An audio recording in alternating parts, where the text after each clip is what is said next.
আচ্ছা, আমাদের জীবনটা কবে থেকে আকাশের বদলে শুধু স্ক্রিনের দিকে তাকিয়ে কাটতে শুরু করলো?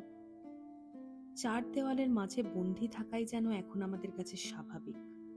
দিনে ৮-৯ ঘন্টা ডেস্কের সামনে বসে মনিটরের দিকে তাকিয়ে থাকা, তারপর সেই একই ক্লান্তি নিয়ে ট্রাফিকে আটকে থাকা।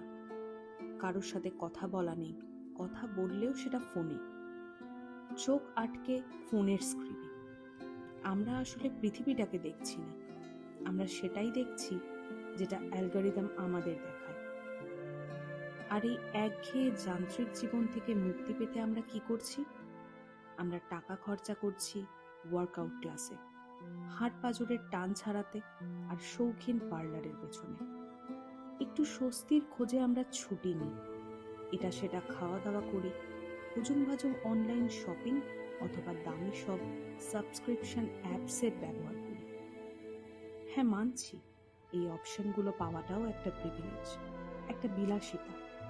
কিন্তু একবার ভেবে দেখেছেন কি, এই বিলাসিতাগুলোই কি আসলে আমাদের আসল প্রাণশক্তি থেকে দূরে সরিয়ে দিচ্ছে না? আমাদের ভেতরটাকে আরো ফাঁপা করে দিচ্ছে না?